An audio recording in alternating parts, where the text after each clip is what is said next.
Wellman TV. Jeric Agosta. Kabanata 171. Nakakita na si Christine ng mga nakakainis na tao noon, ngunit hindi pa siya nakakakilala ng kahit sinong nakakainis. Paulit-ulit niyang ipinahayag ang kanyang ayaw makipag-ugnayan kay Tobias. Ngunit hindi niya inasahan na patuloy siyang ginugulo ni Tobias. Naisip ni Christine, tinanong niya pa ako kung galit ba ako sa kanya. Masyado ba siyang naiinip o ano? Natahimik si Christine at ayaw makipag-usap kay Tobias. Mr. Weston, hindi ko maintindihan kung bakit ganyan ang iniisip mo. Pwede mo ba akong bigyan ng puwang? Nakangiting tumingin si Christine kay Tobias. Maliwanag na sinusubukan ni Christine ang kanyang makakaya na kontrolin ang kanyang emosyon. Gayunpaman, hindi gumawa ng paraan si Tobias para sa kanya. Tumingin siya ng diretso kay Christine in a imposing manner. Ang dahilan kung bakit nanlamig ang mga mata ni Tobias ay dahil 2 beses na niyang sinubukang pasayahin si Christine ngunit 2 beses siyang tinanggihan. Higit pa rito, tinanggihan ni Christine si Tobias na may mga palusot na parang ayaw niyang sumayaw o uminom ng champagne. Sa opinyon ni Tobias, si Christine ay naging walang kabuluhan at sobrang cold sa kanya. Ang saloobin ni Christine ay isang insulto lamang sa kanya kumpara sa kung paano ang lahat ay sumang-ayon sa lahat ng mga kahilingan ni Tobias at nagpapakita ng lubos na paggalang kapag nakita siya. Sinaktan nito ang pagpapahalaga sa sarili ni Tobias. Kaya naman galit na hinarang niya ang daan ni Christine at walang pakundangan na tinanong. Ngayon, nakita ni Tobias na wala pa ring pakialam si Christine at naiinis pa sa kanya. Galit na galit siya. Christine, maaari akong umalis sa iyong paraan, sa kondisyon na humingi ka ng tawad sa akin at uminom ng toast sa akin. Inilagay ni Tobias ang baso ng alak sa kanyang kamay kay Christine at sinabi sa kanya sa isang nag-uutos na tono. Sinasabi niya iyon na parang kailangang sundin ni Christine ang utos niya. Parang kung si Christine ay maglakas loob na hindi sumunod sa kanyang mga salita, kailangan niyang harapin ang malubhang kahihinatnan para sa pagkontra sa kanya. Nanlaki ang magagandang mata ni Christine sa gulat. Nagtaka siya, tama ba ang narinig ko? Pinainom ako ni Tobias ng toast at humingi ng tawad sa kanya. Wala na ba siya sa isip? At nagsasalita siya sa tono ng pag-uutos. Itinuturing ba niya ang kanyang sarili na isang dominanteng hari na ang mga salita ay mahigpit na susundin ng lahat ng tao sa mundo? Ngumisi si Christine. Napakasayang ng oras. Napakaraming kalokohan pala ang napagsalitaan niya ng hamak na ito. Nakatayo pa rin si Tobias sa kanyang harapan, pinipigilan siyang umalis. Dahil iyon ang nangyari, tumalikod si Christine at pumunta sa ibang direksyon para umalis sa lugar. Gayunpaman, sa sandaling lumiko siya sa ibang direksyon, agad na sinundan ni Tobias ang kanyang paggalaw at muling hamarang. Kanyang paraan. Muling tumalikod si Christine ngunit muling pinigilan ni Tobias. Nagalit si Christine. Malinaw, sinadya ito ni Tobias. Sa oras na ito, napansin ng ilan sa mga mahahalagang tao sa paligid ang kanilang kakaibang pakikipag-ugnayan. Malungkot na tumingin si Christine kay Tobias at sinabing, Mr. Weston, anong gusto mo? Anong problema, Miss Foster? Bakit hindi ka man lang makipag-inuman sa akin? Tumangging sumuko si Tobias. Tila mahihiya si Tobias kung tatanggi si Christine na inumin ang champagne sa kamay ni Tobias. Gusto mong makipag-inuman di ba? Hayaan akong uminom kasama ang iyong kanan sa sandaling ito, isang walang malasakit na boses ang tumunog. Pagkatapos, isa sa 2 baso ng champagne na nasa mga kamay ni Tobias ay hinawakan ng kung sino. Bago pa makapag-react si Tobias, inalis na ang baso ng champagne. Bumalik sa katinuan si Tobias at tumangala. Ang taong kumuha ng baso ng champagne sa kanyang kamay ay si Jeric. Totoo iyon. Kinuha ni Jeric ang baso sa kamay ni Tobias. Nakita ni Jeric si Tobias na hinahaplos si Christine. Hindi siya magiging karapat-dapat na maging boyfriend ni Christine kung hindi niya ito panindigan sa ngayon, bagamat isa lamang itong pekeng boyfriend ni Christine sa kasalukuyan. Ngunit hindi ito naging hadlang sa pagtulong kay Christine na malutas ang kanyang mga problema. Nakita ni Christine si Jeric na nagpakita at inalagaan ang mahirap na sitwasyon para sa kanya. Sa ilang kadahilanan, naramdaman niya ang hindi maipaliwanag na init sa kanyang puso, pati na rin ang isang pahiwatig ng kagalakan. Para bang hinihintay niyang lumitaw si Jeric at tulungan siyang malutas ang kanyang mga problema. Kaya't nang talagang lumitaw si Jeric, ang mga pag-aalala sa kanyang puso ay agad na nawala. Napaka-magical noon. Itinaas ni Jeric ang baso sa kanyang kamay at nakangiting sinabi kay Tobias, "Iinom ako sa iyo, Mr. Weston." Cheers! Pagkatapos nito, itinaas ni Jeric ang kanyang ulo at nilagok ang champagne sa kanyang baso. Galit na galit si Tobias. Si Jeric na naman. Sa Langford Hotel, sinira ni Jeric ang plano ni Tobias na maging intimate kay Elaine. At ngayon, sinira ni Jeric ang kanyang pagkakataon na mapalapit kay Christine. Paano magiging handa si Tobias na i-toast siya? Nais ni Tobias na mabali niya kaagad ang leeg ni Jeric. Gayunpaman, gaano man kagalit si Tobias, hindi niya gagawin ang gayong pabigla-bigla sa publiko. Pinigilan niya ang kanyang galit, tumingin kay Jeric, at sinabing, "Jeric, hindi ba dapat nasa tabi ka ni Claire sa sandaling ito? Gusto mo bang magkaroon din ng relasyon kay Christine?" Napangiti si Jeric. Well, kahit ang magkasintahan ay hindi naman kailangang manatili sa bawat isa sa lahat ng oras. At hindi mo kailangang mag-alala tungkol kay Claire sa pagiging mag-isa. Isa pa, hindi ako nandito para makipagrelasyon kay Christine, kundi para imbitahan siyang sumayaw. Ang mga tao sa paligid, na tahimik na nagpapansin sa mga nangyayari doon, lahat ay natigilan at kinabahan pa nang marinig ang mga sinabi ni Jeric. Naisip nila, hindi ba ang pag-imbita sa isang babae na sumayaw ay isang paraan para magkaroon ng relasyon? Naisip nila na si Jeric ay isang lalaking makapal ang balat. Kasabay nito, napagtanto ni Tobias na may nakita siyang hindi makatwiran sa mga salita ni Jeric. Humagalpak ng tawa si Tobias at sinabing, "Crap. Jeric, napakawalandiya mong sabihin yan. Ang iyong kasintahan, si Claire, ay nasa bulwagan. Ikaw.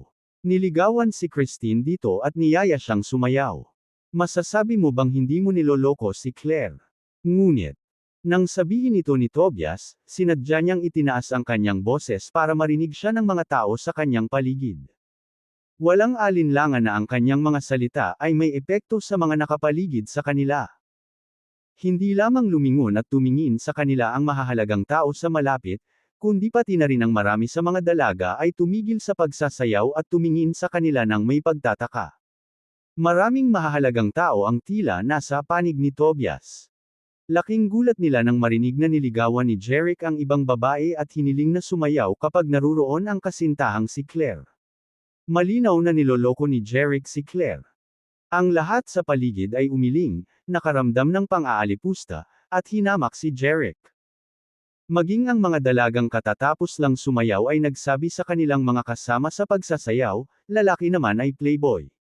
Wala sa inyo. Maaasahan. Kung maglalakas loob kang lokohin ako tulad ng lalaking ito, hindi kita bibitawan. Ang isang lalaking tulad niya ay karapat-dapat na maging single. Nakikinig sa galit na sumpa ng mayayamang binibini, ang mga kabataang iyon mula sa mayayamang pamilya ay nanumpa at nagsabi ng matatamis na salita.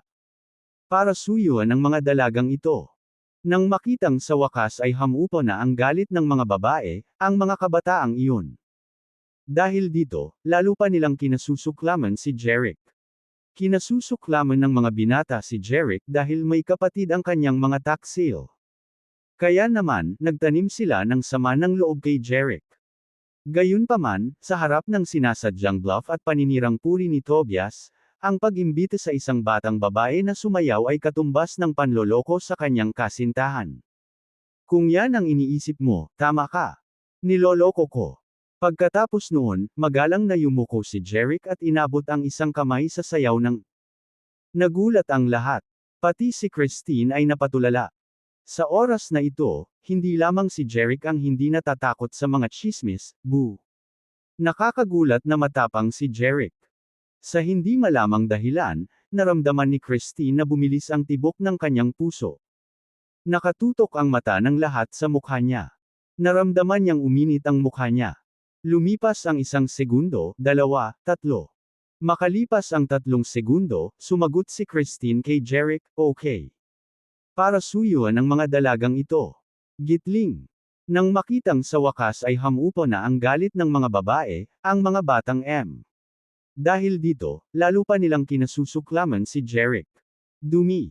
Kinasusuklaman ng mga lalaki si Jeric dahil ang kanyang mga pagtataksil ay nagkaroon ng brow. Kaya naman, nagtanim sila ng sama ng loob kay Jeric. Gayunpaman, sa harap ng sinasadyang bluff at paninirang puri ni Tobias, ang pag-imbita sa isang batang babae na sumayaw ay katumbas ng panloloko sa kanyang kasintahan.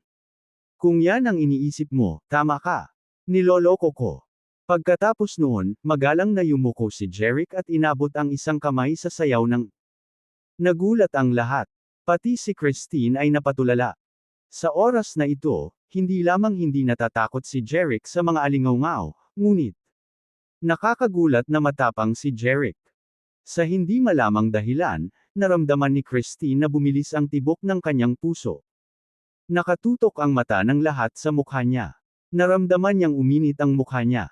Lumipas ang 1 segundo, 2, 3. Makalipas ang 3 segundo, sumagot si Christine kay Jeric, okay.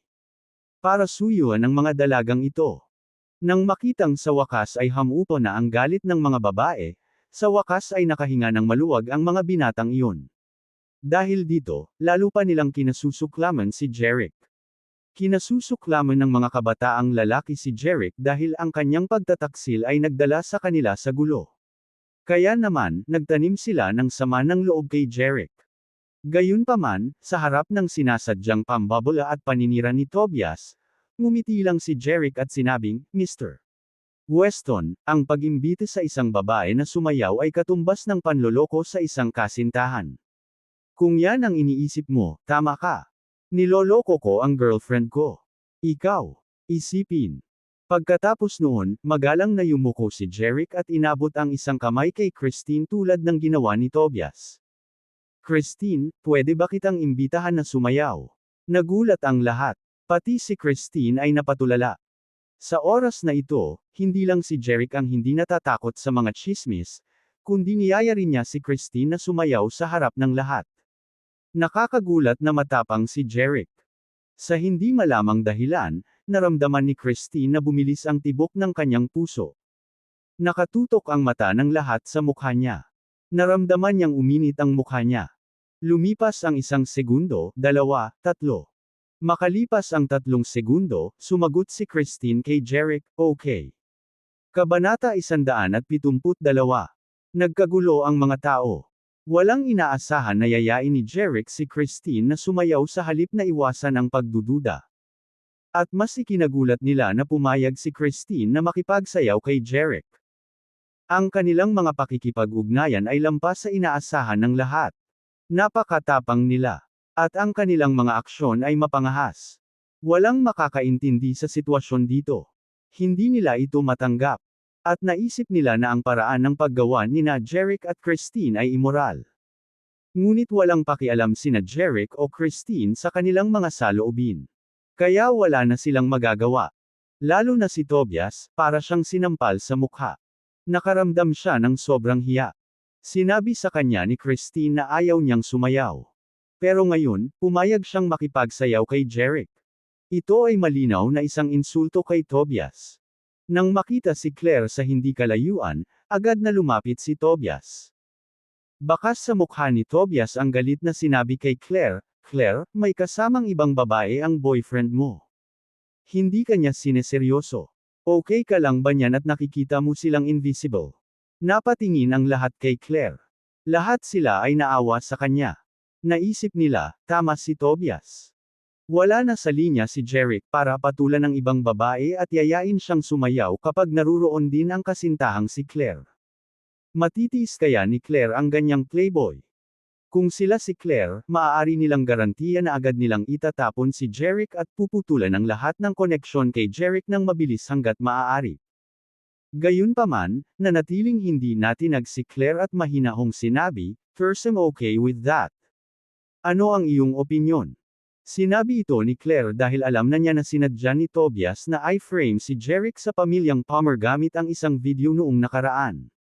Tsaka si Christine ay pinsan ni Elaine. Makatwiran para kay Jeric na imbitahan si Christine na sumayaw. Higit pa rito, si Jeric ang peking kasintahan ni Christine. Kaya naman, hindi nag-alala si Claire sa kanilang relasyon.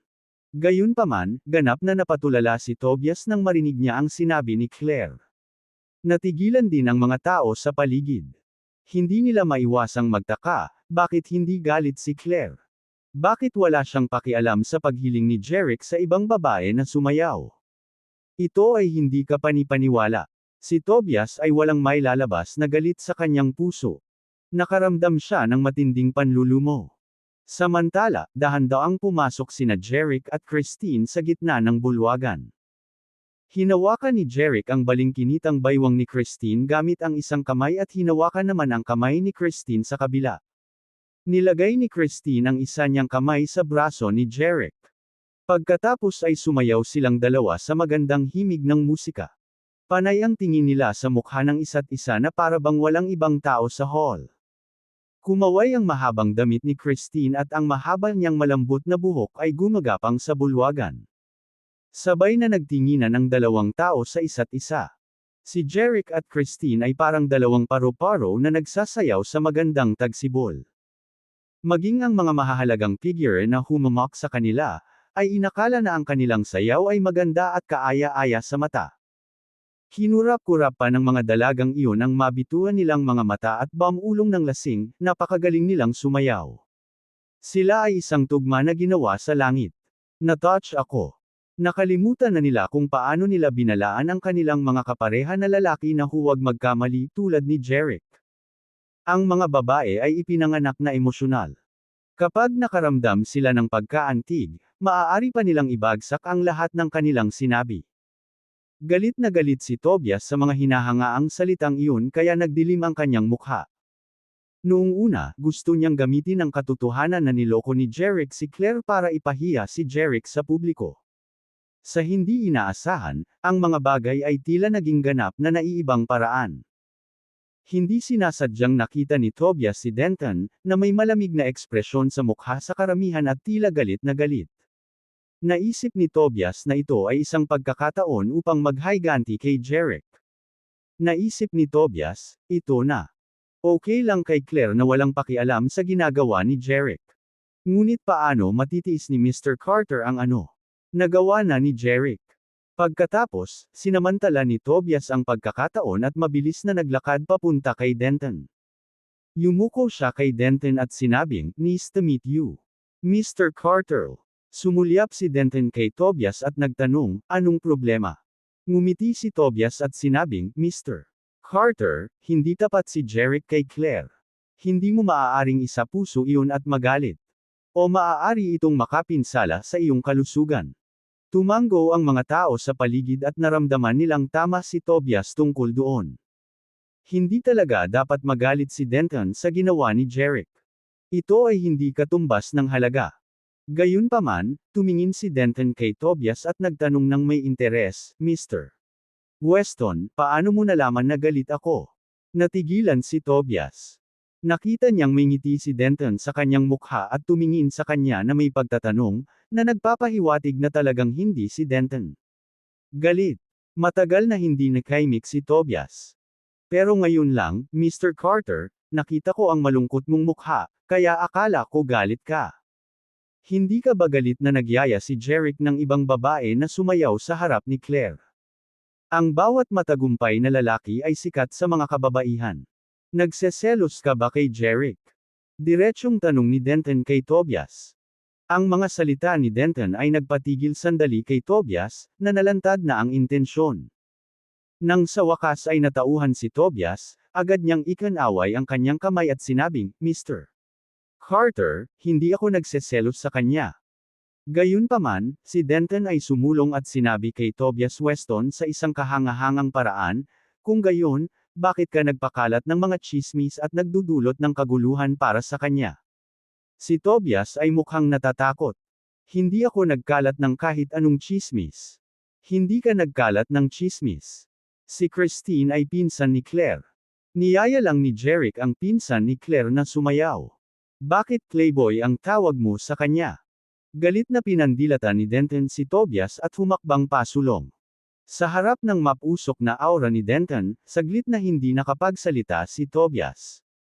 Sa sobrang pagkabalisa niya ay pinagpapawisan siya at nasa ilalim ng matinding pressure. Sa wakas ay bumagsak si Tobias at bumagsak sa lupa. Namumutla ang mukha niya at nanlilisik ang mga mata. Inulit niya, Tobias, huwag kang magulo. Bilasan mo at umalis ka na. Sa sandaling ito, isang tao ang lumabas sa karamihan at sinabi kay Tobias. Ang lalaking ito ay walang iba kundi ang ama ni Tobias, si Thomas Weston. Nang matapos siyang magsalita, tinulungan ng dalawang alipin si Tobias na bumangon mula sa lupa at inilayo siya sa karamihan. May ngiti sa labi, sinabi ni Thomas kay Denton, Mr. Carter, mali si Tobias sa pagkakataong ito. Mangyaring huwag isa puso. Ngumiti si Denton at sinabing, paano ko siya masisisi? Nakita ko lang ang isang tao na nagsisikap na maghasik ng hindi pagkakasundo sa pagitan ni Jerick at ng aking mga apo ng walang dahilan at sinasabutahe ang kanilang reputasyon, kaya kinailangan kong lumabas at magsabi ng ilang salita para sa kanila. Tumango si Thomas bilang pagsang-ayon. Tama ka, Mr. Carter. Hindi dapat ginawa iyon ni Tobias. Kakausapin ko talaga siya mamaya. Sa katunayan, nang inakusahan ni Tobias si Jerick ng panloloko kay Claire at sinisiraan si Jerick sa kalooban, nakita ni Thomas ang lahat sa bulwagan. Ang dahilan kung bakit hindi namumukod tangi si Thomas ay gusto niyang si Jerick at ang mga Carters ay maging katatawanan ng lahat ng mayayaman at makapangyarihang pamilya. Inaasahan ni Thomas na makita ang mga Carters na kinut siya ng matagal. Kapag nasira ang reputasyon ng mga Carters, magiging mas marangal ang mga Weston. Magiging magandang bagay iyon para sa pamilya Weston. Kaya naman hindi napigilan ni Thomas si Tobias. Gayunpaman, ang resulta ay isang sampal sa mukha. Sa huli, ang anak ni Thomas, si Tobias ay naging isang rumor monger, isang kontrabida na basta-basta naninira sa reputasyon ng iba, at gumawa ng gulo sa kanyang sarili. Nailang si Thomas. Wala siyang choice kundi pigilan ang kanyang kahihiyan at lumabas para tulungan ang kanyang anak. Sa oras na ito, naalala ng ilan sa mga celebrity sa malapit ang relasyon ni Christine at Claire. Narinig ng iba ang mga salita ni Denton at naunawaan ang kanilang relasyon ngayon. Biglang nagbago ang kanilang mga opinyon at walang malay na bumaling upang suportahan si Jerick. So, hindi manloloko si Jerick. Mukhang hindi big deal para kay Jerick na imbitahan ang pinsan ng kanyang kasintahan na sumayaw. Hindi ko inaasahan na si Mr. Weston ay magiging ganoong tao. Nang marinig ni Thomas ang mga bulungan ng mga tao sa paligid niya, napahiya siya at nawalan ng masabi. Sa sandaling ito, sinabi ni Carl, narito ang matandang Mr. Weston at Mr. Ray. Lahat ay tumingin sa gate nang may pagtataka at nagtaka, sino ba talaga si Mr. Ray? Kabanata 173. Sa engranding bulwagan ng Villa, daan-daang mga elite at celebrity ang lahat ay ibinaling ang tingin sa pasukan. Sa gitna ng kanilang mga titig, pumasok si Norman, na nakasuot ng maayos na suit na may meticulously combed silver gray na buhok, sa tulong ng isang tungkod. Sa tabi niya ay may dalawa pang lalaki. Ang isa ay si Lawrence, kalbo na may mahabang puting balbas, nakasuot ng roba. Ang isa pa ay si Clive, isang matatag na tao na binuo na parang toro. Halos lahat ng tao sa hall ay curious, maliban kay Jerick. Lahat sila ay nagtaka tungkol sa pagkakakilanlan nina Lawrence at Clive. Bagamat hindi sila sigurado kung sino sina Lawrence at Clive, ang katotohanang personal silang sinamahan ni Norman. Kanilang makabuluhang katayuan. Si Jerick, nakatatapos lang ng sayaw, ay hindi nagulat nang makita si Lawrence at ang kanyang anak. Salamat sa kanyang God's eye, nakita niya ang kanilang hitsura sa party. Kaya naman, hindi na siya nagulat. Bukod dito, sa kanyang lakas, walang banta sa kanya si Lawrence. Sa sandaling iyon, nakatayo sa tabi niya, bumulong si Christine kay Jerick, Jerick, sino ang matandang lalaking iyon sa roba? Siya si Lawrence Ray. Ang lalaking nasa tabi niya, na mukhang kasing lakas ng toro, ay ang kanyang anak, si Clive Ray, mahinang sagot ni Jerick. Nang marinig ni Jerick na ilarawan si Clive bilang isang toro, hindi napigilan ni Christine na tumawa. Tumingin si Jerick sa kanya. May nasabi ba akong mali? Nakangiting umiling si Christine, hindi, tama ka. Sa pagkakataong iyon, nakangiting lumapit kay Denton si Norman, kasama si Lawrence at ang kanyang anak at nagpakilala. Lawrence sa kanya, Mr. Ray, ito ang pinuno ng pamilya Carter, si Denton Carter. Pagkatapos, ipinakilala ni Norman si Lawrence kay Denton, Mr. Denton Carter, ito ang nangungunang master sa forearm block ng Blackhawks mula sa Salisbury, Mr. Lawrence Ray. Nang marinig ang mga salita ni Norman, hindi lamang marami sa mga elite sa bulwagan ang nagpahayag ng kanilang pagkamangha, ngunit maging si Denton ay bahagyang nagulat. Bagamat marami ang hindi nakarinig tungkol kay Lawrence Ray, marami ang pamilyar sa Blackhawks. Ito ay isang kilalang sekta sa Salisbury. Nang mabawi ang kanyang katahimikan, iniabot ni Denton ang kanyang kamay at sinabing, "Natutuwa akong makilala ka, Mr. Ray." Si Lawrence, na may poker face, ay niyugyug ang lupain ni Denton. "Mr. Carter, ang kasiyahan ay akin." Bahagyang nagsalubong ang mga kilay ni Denton, isang banayad na pagbabago sa kanyang mga mata na hindi napansin ng iba. Nakaramdam siya ng pagdagsa ng internal mana nang hawakan siya ng palad ni Lawrence. Tila may masamang intensyon si Lawrence sa kanya. Napagtanto kaagad ni Denton na maaaring higit na kalaban si Lawrence kaysa kaibigan. Gayunpaman, ito ang unang pagkakataon na makilala niya si Lawrence, at naniniwala siyang hindi siya kailanman nagkamali sa nakaraan. Kakaiba para kay Lawrence na harapin siya kaagad. Ito ay medyo masyadong mapangahas. Sa gayon, bumubula ang galit sa loob ni Denton, at agad niyang inilapat ang kanyang panloob na mana. Sa mga nakamasid, tila magkamayan ang dalawa, lalong humigpit ang pagkakahawak nila na parang mga matandang magkaibigan. Sa katotohanan, lihim silang nakikipagkumpetensya sa isang pagsubok ng kanilang panloob na mana. Ikinagagalak kitang makilala ngayon, Mr. Ray. Mr. Carter, mutual ang feeling. Mr. Ray, malamang na may mahabang paglalakbay ka mula sa Salisbury's Blackhawks hanggang Oakhaven. Hindi naman. Ito ay medyo makinis. Ano ang nagdadala sa iyo sa Oakhaven, Mr. Ray? Walang espesyal, naghahanap lang ng isang tao sa Oakhaven. Maaari ko bang tanungin kung sino ang hinahanap ni Mr. Ray? Nagkataon, Mr. Carter, kilala mo ang taong ito. Nagpalitan ng kasiyahan ang dalawa, tila naghahabol na mga matandang magkaibigan. Gayunpaman, tanging sina Denton at Lawrence lang ang nakakaalam na habang nag-uusap sila, hindi tumitigil ang kanilang mga kamay sa kanilang kompetisyon. Ang kanilang mga mukha ay nagpakita ng mga palatandaan ng pagkapagod dahil sa pagsusumikap ng panloob na mana, ang kanilang pagsasalita ay naging mabigat, at ang kanilang paghinga ay bahagyang mabilis. Si Denton, na medyo hindi gaanong sanay, ay nagsimulang pawisan. Ngayon, gaano man kakaibigan ang kanilang pag-uusap, napansin ng lahat sa bulwagan na may mali. Naisip nila, bakit sila makikipagkamay ng napakatagal at mahigpit? Mas nagmukha itong arm wrestle. At bakit may pawis sa noo ni Denton? Katulad nito, nang makita ni Jerick ang pawis sa noo ni Denton, napagtanto niya na ang panloob na mana ni Denton ay hindi kasing lalim. Bilang kay Lawrence.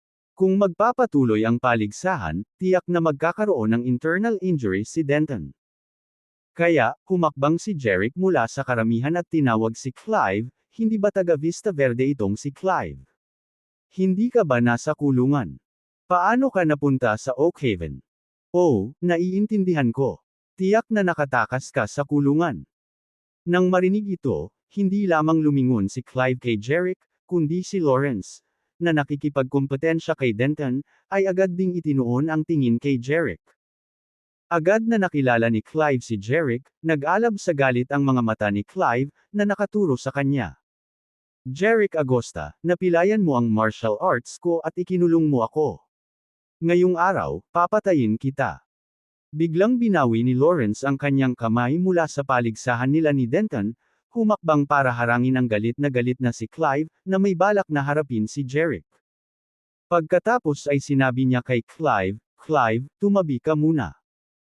Bagamat nangangati si Clive na kunin kaagad si Jerick, sinunod niya ang utos ng ama at tumabi. Nang makita si Jerick na humakbang pasulong, sina Norman at Thomas ay nagpalitan ng tingin mula sa malayo, isang bakas ng mali siya na sumisilip sa kanilang mata. Naisip nila, talaga bang inilalagay ni Jerick ang kanyang sarili sa linya ng apoy? Ito ay magiging ganap na palabas. Tinitigan ni Lawrence ng matalim na tingin si Jerick, ikaw ba si Jerick Agosta? Tumango si Jerick, Baldy, hinahanap mo ba ako? Nang marinig ni Jerick na tinawag siya bilang Baldy, nanginginig ang mga kalamnan talurami ng mukha ni Lawrence sa galit, at ang galit ay sumilay sa kanyang mata. Ako si Lawrence Ray, ang senior external disciple ng Black Hawks. Walang pakialam na tumugon si Jerick, akala ko ay inahit mo ang iyong ulo para sa isang malalim na dahilan ng paglilinang. Bahagyang nanginig si Lawrence sa galit. Siya ay isang taong may mataas na katayuan, ngunit tinawag siya ni Jerick bilang Baldy. Halatang pilit niyang pinipigilan ang kanyang galit. Bakit, sa murang edad, walang awa mong pinigilan ang martial arts ng anak kong si Clive?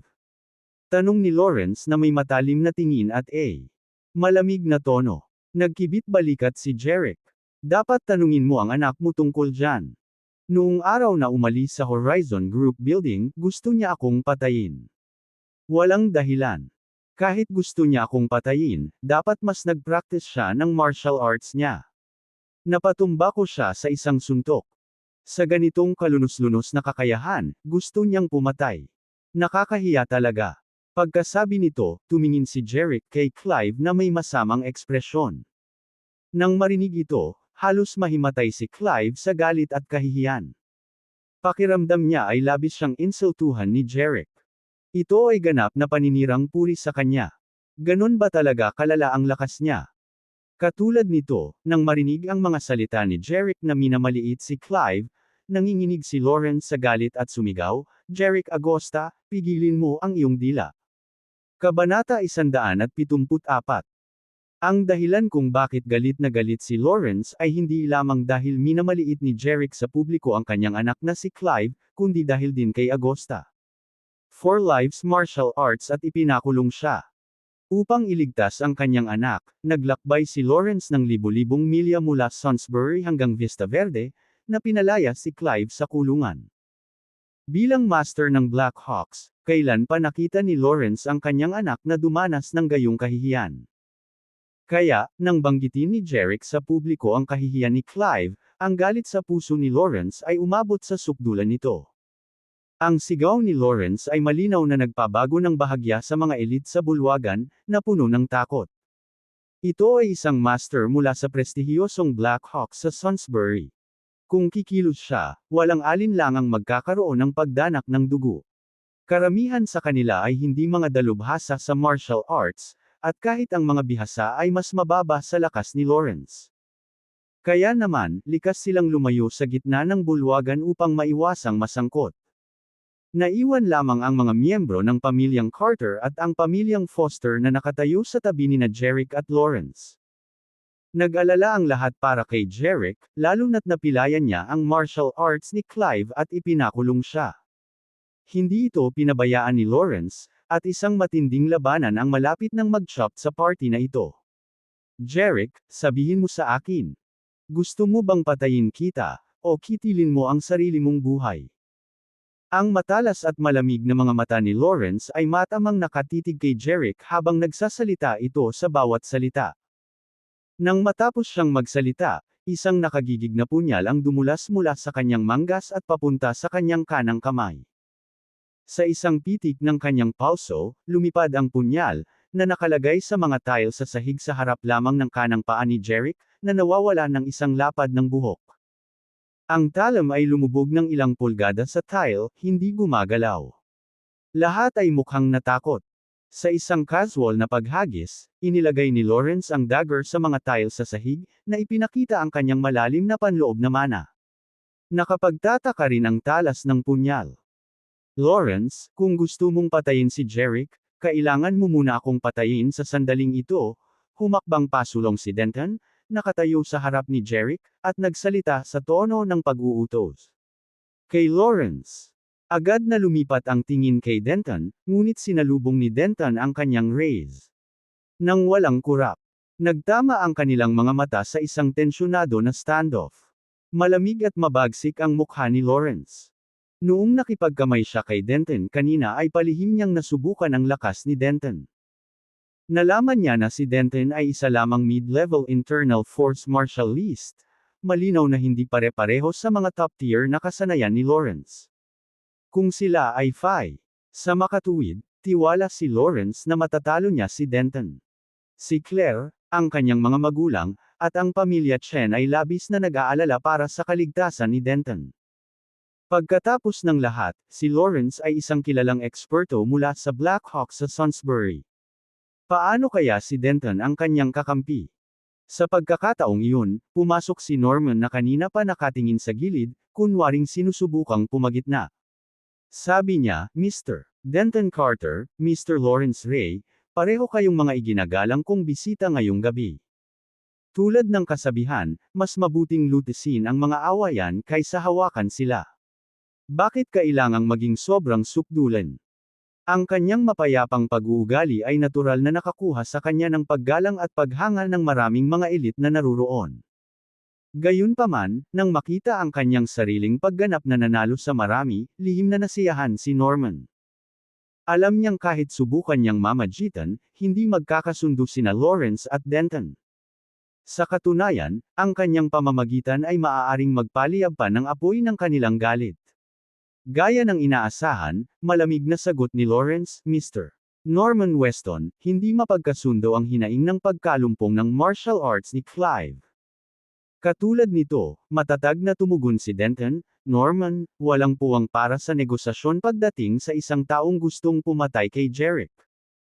Kailangan muna nilang tap-okan ang bangkay ko.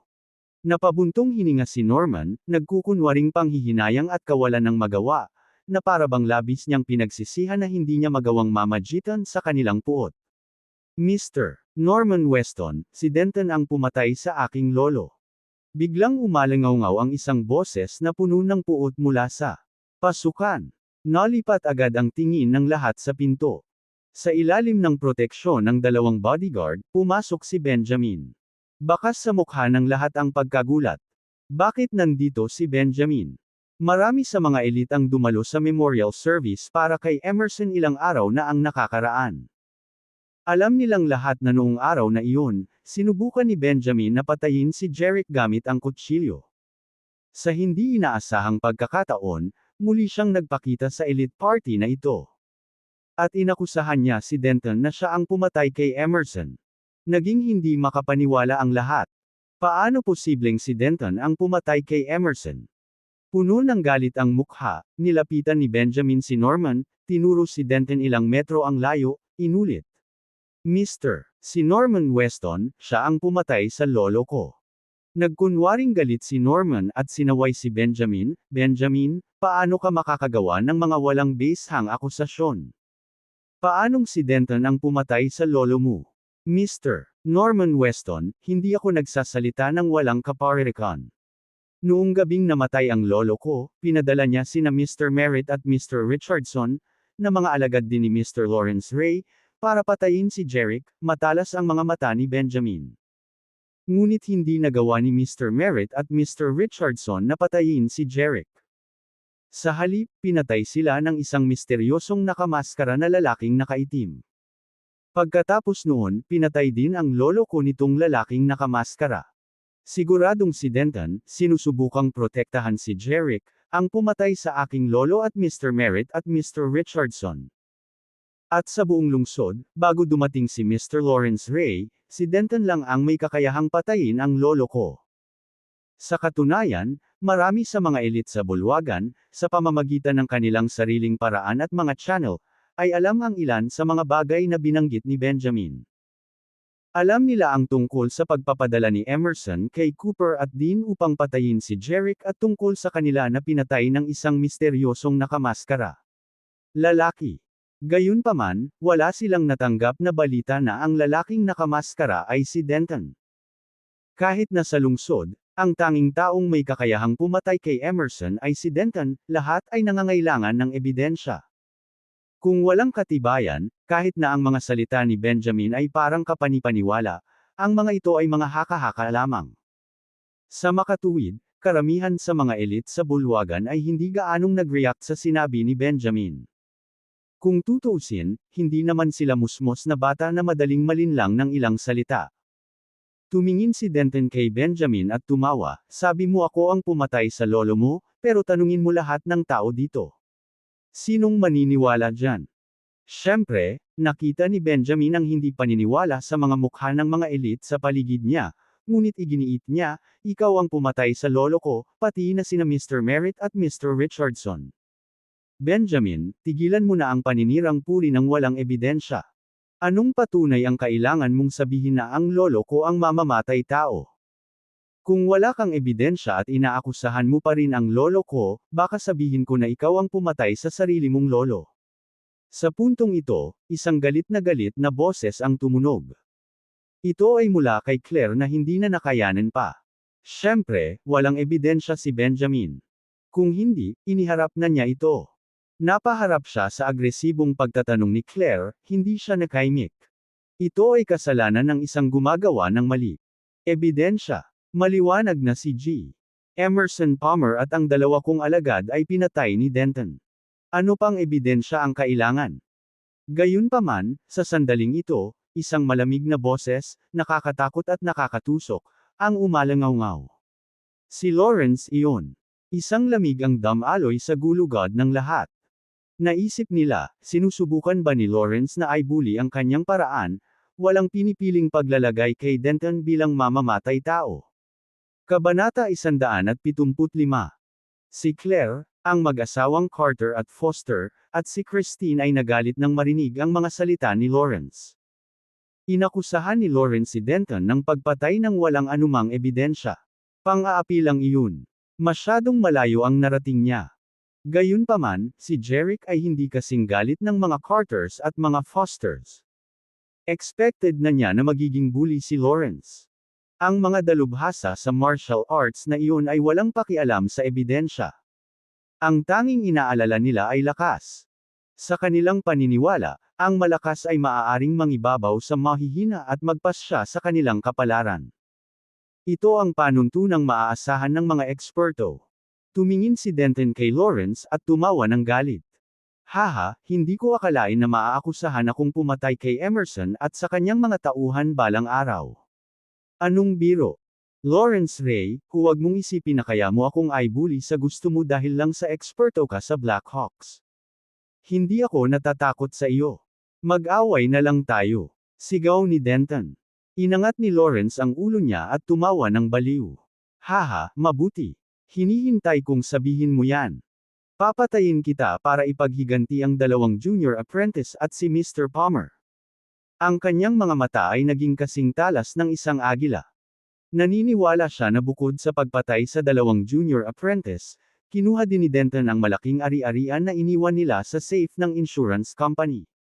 Hinding-hindi yun makakalimutan ni Lawrence. Ang masama pa, nag-iwan pa ng note si Denton para kutsain siya. Kaya, hindi napigilan ni Lawrence ang kanyang galit hanggang sa mapatay niya si Denton. Napagkamala ni Lawrence na si Denton ang lalaking nakaitim na pumatay sa dalawang junior apprentice at Emerson at kinuha ang kanilang ari-arian. Tumingin si Denton kina Jerick, Claire, at ang mag-asawang Carter at ang Foster at sinabing, umalis ka. Magsisimula na ang labanan. Natakot si Denton na hindi sinasadyang masaktan sila sa laban, kaya sinabihan niya silang umatras. Alam ng mag-asawang Carter at Foster na hindi sila eksperto sa martial arts at hindi sila makakatulong kay Denton. Baka maging pabigat pa niya ang mga ito kung hindi sila umatras. Sa makatuwid, lumakad sila upang tumayo sa likod ng karamihan kasama sina Claire, Jerick, at Christine, gaya ng sinabi sa kanila. Samantala, tahimik na umatras sina Norman, Thomas, at Benjamin. Dahil dito, nagkaroon ng malaking bakanteng espasyo sa gitna ng Villa Hall. Nakatayo doon sina Denton at Lawrence, magkatapat. Nagtama ang kanilang mga mata, kumikinang sa talas. Naging tense ang atmosphere. Ang labanan ay nasa bingit ng pagsira. Ang buong bulwagan ay nabalot ng mapang-ipong kapaligiran. Dahan-daang itinaas ni Denton ang tungkod sa kanang kamay, itinutok ito kay Lawrence, at naging defensive posture. Sa bahagyang pag-iiba-iba ng hangin, lumitaw ang daloy ng hangin sa paligid ni Denton, na nagpagigil sa kanyang pilak na buhok at damit. Kasabay nito, isang pagsabog ng kapangyarihan ang kumalat. Ang mga mayayaman at mga kilalang tao sa paligid ay mukhang natulala. Nararapat kay Denton ang kanyang katanyagan bilang pinakamalaking bayani sa Oakhaven. Sa sandaling ipinakita ang kanyang panloob na mana, namangha ito sa lahat. Parang ilang mabangis na tigre ang biglang lumitaw sa bulwagan. Ngumisi si Lawrence. Sa sumunod na sandali, humakbang siya pasulong gamit ang kanyang kanang paa at itinaas ang dalawang kamay. Ikinuyom niya ang isang kamay sa isang kamao sa harap at ibinuka ang isa pang palad sa likod, sa isang poster ng pakikipaglaban. Habang ipinagpapalagay niya ang paninindigan sa pakikipaglaban, naging sanhi siya ng pag-agos ng hangin. Ang daloy ng hangin na ito ay malinaw na mas malakas kaysa kay Denton. Ang puting balbas at mahabang damit ni Lawrence ay lumipad sa ere. Ang kanyang panloob na mana ay halatang mas malakas kaysa kay Denton. Nang makita iyon, ang mga Carters at ang Fosters ay nakaramdam ng pag-aalala para kay Denton. Kahit na ang mga nanunood ay nagsimulang maramdaman na si Denton ay hindi kasing lakas ni Lawrence. Akala nila ay matatalo si Denton sa labanang ito. Maaaring mamatay ang pinakamalaking bayani na ito sa Oakhaven. Swoosh! Isang mabangis na hangin ang hamampas sa bulwagan. Si Lawrence ay parang agila, disrobe na lumilipad sa hangin. Mukha na siyang mabangis na dragon. Ang kanyang pag-atake ay napakabilis. Denton sa isang kisap mata, tumalon siya palapit kay Denton, habang nakakuyom ang kanang kamay na parang kuko ng agila, inaabot ang kamay ni Denton. Lalamunan. Nagulat si Denton. Hindi niya inaasahan na ganoon kabila si Lawrence para maabot siya ng ganoon kaga. Agad siyang tumalon pabalik. Kasabay nito, ang tungkod sa kanyang kamay ay naging isang itim na flash na humahampas sa kamay ni Lawrence. Swoosh! Hindi sinubukan ni Lawrence na umiwas na parabang hindi niya nakita ang tungkod na papalapit sa kanya. Ginawa niyang palad ang kanyang mga kuko at hinawakan ang tungkod. Nang makitang nasalo ni Lawrence ang tungkod, agad na tinutok ni Denton ang dibdib ni Lawrence gamit ang kabilang palad nito. Habang lumalabas ang kanyang palad, ang kanyang panloob na mana ay sumabog at pinasabog ang mahabang robe ni Lawrence. May malamig na kislap sa kanyang mga mata, mayabang na sigaw ni Lawrence. Magandang trabaho. Hinampas din ni Lawrence ang palad niya. Bang!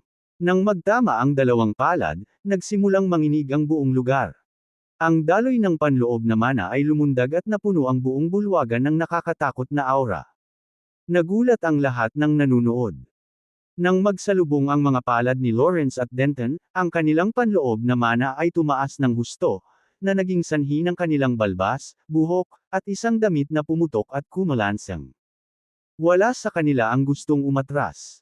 Nakadikit ang kanilang mga palad sa isa't isa, nagsimula sila ng panloob na kompetisyon ng mana. Lumipas ang mga segundo.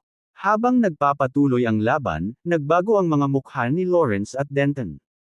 Namula muna ang kanilang mga mukha, at pagkatapos ay namutla at pagkatapos ay itim. Gayunpaman, dahil mas malakas si Lawrence kay Denton, hindi kasing itim ng mukha ni Denton. Dahil sa itim nilang mukha, para silang nalasan. Mga butil ng pawis sa kanilang mga noo. Puno ng mabibigat na pawis ang noo ni Denton, na umagos sa kanyang mukha at nabasa ang kanyang kwelyo.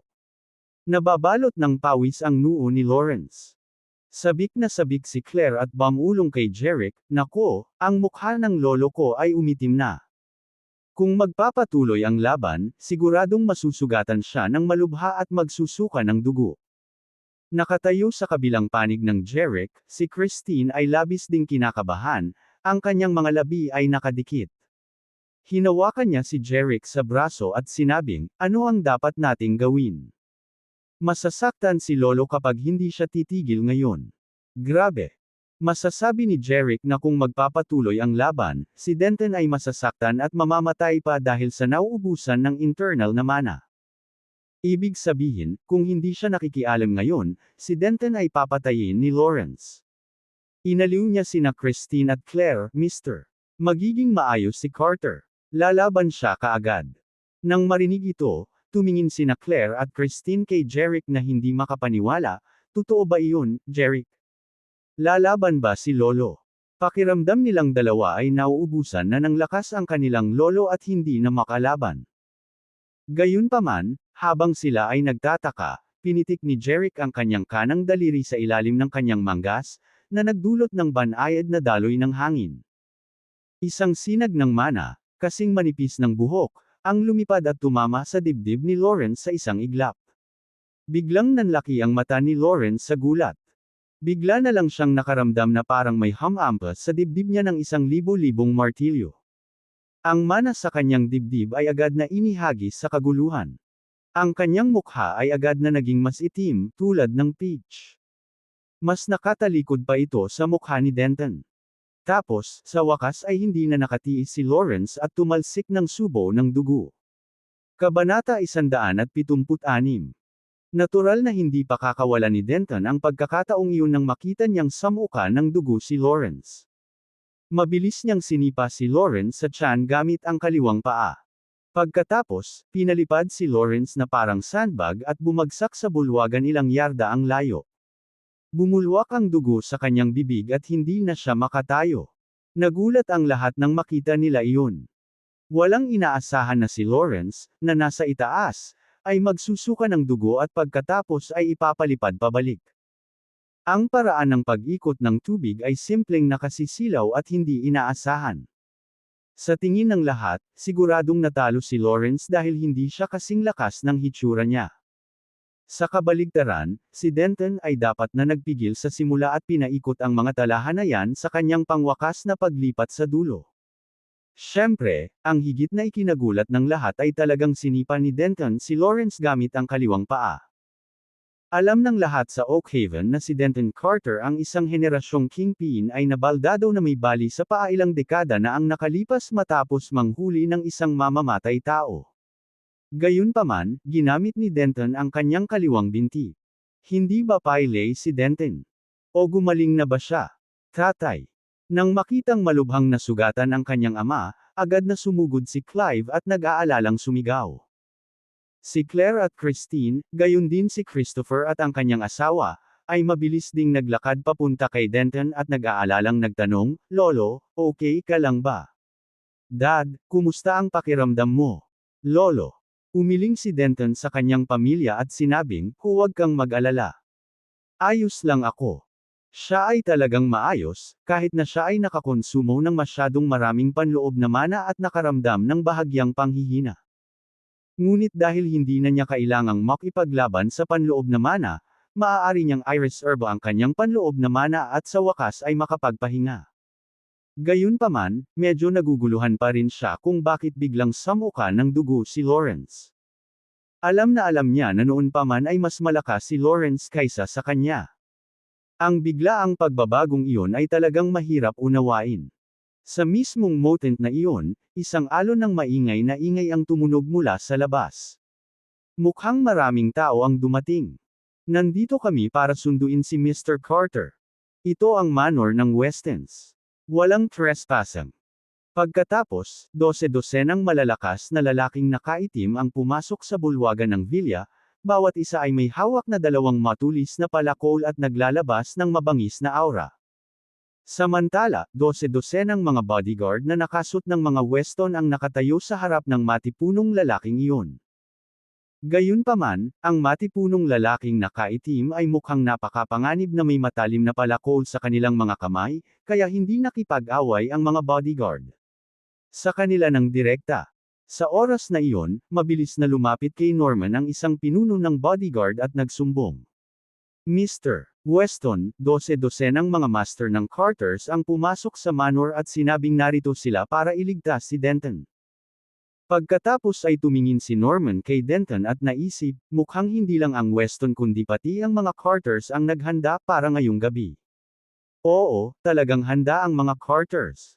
Nang dumating si Denton at ang iba pa sa Westons para sa party, 12-dosenang Phantom Guards mula sa Carters ang sumakay din sa paligid. Ang dalawang pamilya ay hindi nagkakasundo sa isa't isa at palakaibigan lamang sa ibabaw. Natural na kailangang maging handa si Denton. Alam ng mga Phantom Guard na nasa panganib si Denton at mabilis na pumasok sa manor. Lumalabas na noong nag-aaway sina Denton at Lawrence, si Christopher ay palihim na nagpadala ng mensahe sa pinuno ng Phantom Guards. Nakita ni Norman na malubhang nasugatan si Lawrence at dumating na ang Phantom Guards. Walang alinlangang nabigo ang plano nila ni Lawrence ngayong gabi. Gumawa man siya ng hakbang ngayon, baka hindi na siya makapangibabaw dahil nalaman niyang noong pailay si Denton, lumaban siya na parang hindi naman siya baldado. Napagtanto niyang hindi niya moari kung gaano talaga kalakas si Denton.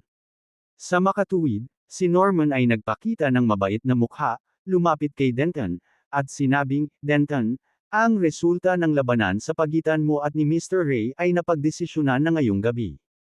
Hindi mo ba hahayaan? Dahil narito ang mga masters ng Carters, dapat mong ibalik sila. Kung hindi, ang party ngayong gabi ng aming nangungunang 10 higanteng pamilya ay malamang na maging isang patayan. Natural na alam ni Denton na sinusubukan ni Norman na gumawa ng mga konsesyon.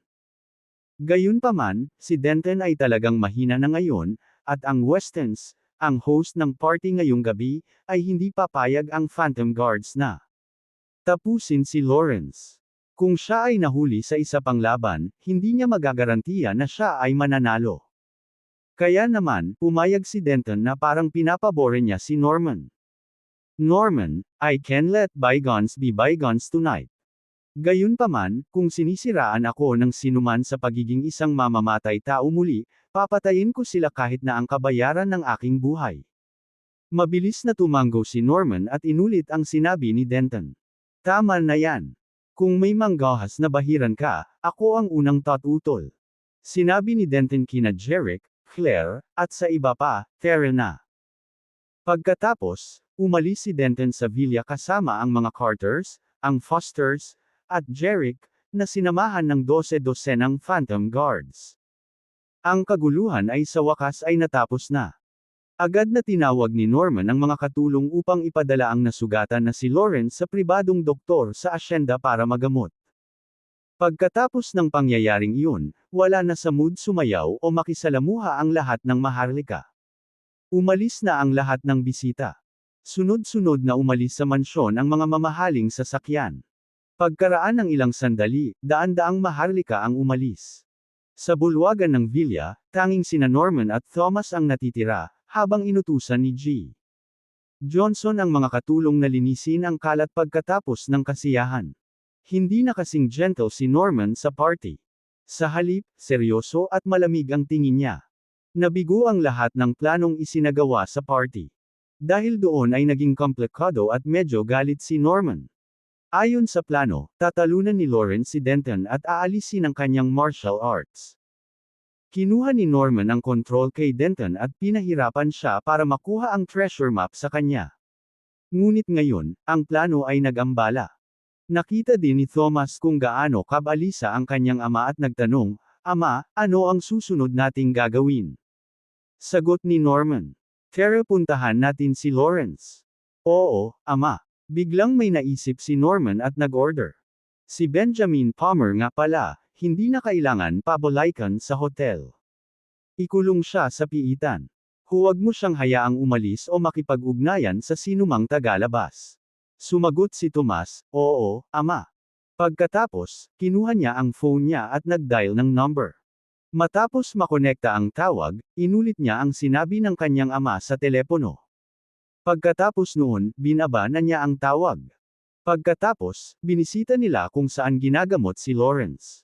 Sa isang villa sa Manor, ito ay kamukha ng hospital ward. Ilang pribadong doktor na ang nagpagamot kay Lawrence. Bendahe, iniksyon, at iba pa PN. Mr. Weston. Nang makita ng mga doktor na papasok ang mag-ama, agad nilang binati ang mga ito ng may paggalang. Ngumiti ng malumanay si Norman at nagtanong, paano na? Ayos lang ba si Mr. Ray? Sumagot agad ang mga doktor, nalagyan ko na si Mr. Ray at tinurukan ko siya ng pinakamasarap na gamot na imported. Magiging maayos na siya sa loob ng ilang araw. Tumango si Norman. Well, napakahusay. Humarap si Thomas sa mga doktor at sinabing, maaari kayong magpatuloy sa inyong negosyo. Gusto ng tatay ko na makausap si Mr. Ray. Agad namang tumango ang mga doktor, lumabas ng kwarto, at isinara ang pinto. Kabanata 177. Lumapit si Norman kay Lawrence, na nakahiga sa kama. Si Clive, na maingat na nakatayo sa tabi ng kama, ay hinarap si Norman, Mr. Weston. Tumango si Norman sa kanya. Pagkatapos ay itinuro niya ang kanyang tingin kay Lawrence at nag-aalalang nagtanong, Mr. Ray, kumusta ang pakiramdam mo ngayon? Bahagyang umiling si Lawrence kay Norman, I've sustained some internal injuries, but it's nothing serious. Tumugon si Norman, ipinaalam lang sa akin ng aking doktor na binigyan ka namin ng pinakamahusay na imported na gamot. Dapat itong makatulong sa iyong mga pinsala na gumaling ng mabilis. Isang kislap ng galit ang lumitaw sa mga mata ni Lawrence, sayang lang at hindi ko natapos si Denton ngayong gabi. Mukhang naguguluhan si Norman, Mr. Ray, malinaw na mas magaling ka sa martial arts kaysa kay Denton. Bakit ka nauwi sa ubo ng dugo at nasugatan siya ng husto? Nakakunot ang kanyang mga kilay at nagpapakita ng bakas ng pagkalito, sinabi ni Lawrence, hindi ko maintindihan. Nang magsagupaan ang aming panloob na mana, sa pinakamahalagang sandali, naramdaman ko ang matinding kirot sa aking dibdib, na para bang napunit ito. Pagkatapos ang aking mana ay naging haywire, hindi mapigilan, na naging dahilan upang ako ay umubo ng dugo. Ayon natalo ako ni Denton. Nang marinig ito ni Norman, hindi maiwasang magtaka, hindi kaya nagkukunwaring panghihina si Denton, para lamang mailabas ang kanyang tunay na kapangyarihan sa huling sandali. Gayunpaman, ang tunay na sagot ay nanatiling mailap. Isinantabi ang pag-iisip, dahil may mas mahahalagang bagay si Norman na dapat talakayin kay Lawrence. Dagdag pa niya, Mr. Ray, minamaliit namin sila sa pagkakataong ito. Sa kapos-palad na pagpanaw ng iyong dalawang junior disciples sa mga kamay ni Denton at ang martial arts ni Mr. Ray Jr. na napilayan ni Jerick, tila ang paghihiganti ay dumudulas sa ating mga daliri, sabi ni Norman na may bakas ng panghihinayang. May malamig na ningning sa mga mata ni Lawrence, of course, I will not let it go like this.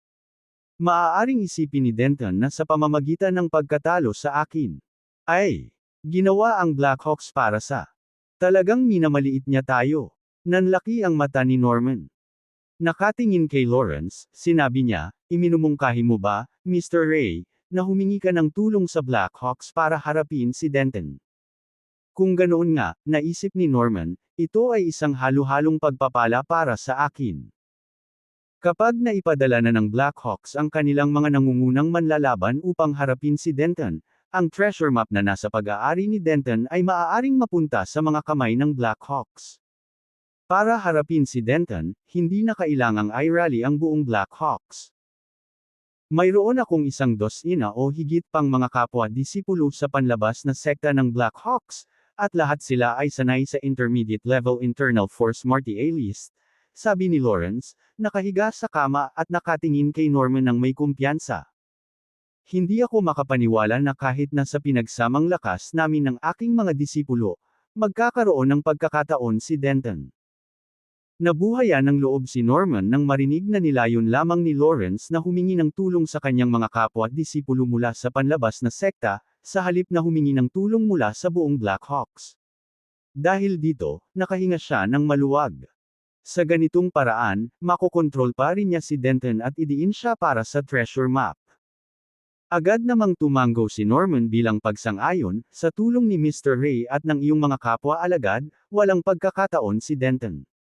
Siya ay biktima lamang, naghihintay na gawin mo ang pagpatay. Hahaha, hahaha. Parehong tumawa sina Norman at Lawrence, puno ng malisyoso na saya ang kanilang mga ekspresyon. Sa mansyon ng mga Carters, isang convoy ng 20 hanggang 30 sasakyan ang tuloy-tuloy na pumasok sa estate. Ang mga tao mula sa mga pamilyang Carter at Foster, gayon din si Jerick, ay bumaba sa mga sasakyan. Kasama nila ang maraming phantom guards ng pamilya Carter.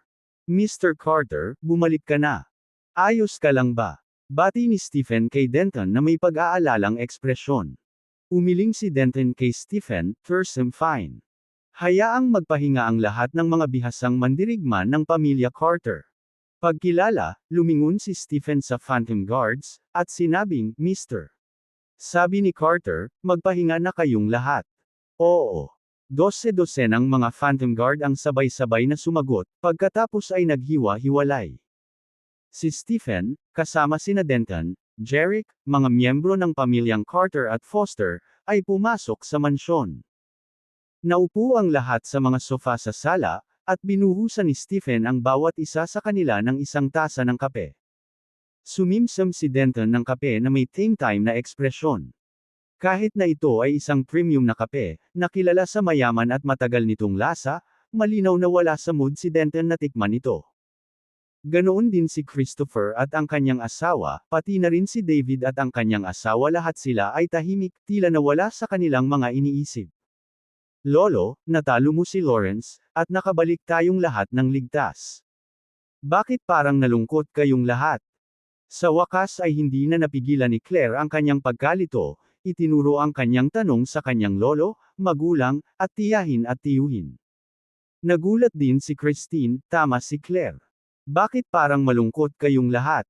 Bahagyang ngumiti si David at ang kanyang asawa at tiniyak kay Christine, "Hindi kami malungkot, mahal. Ngunit kung gayon, bakit ang katahimikan at mabigat na puso?" Pagpupumilit ni Christine.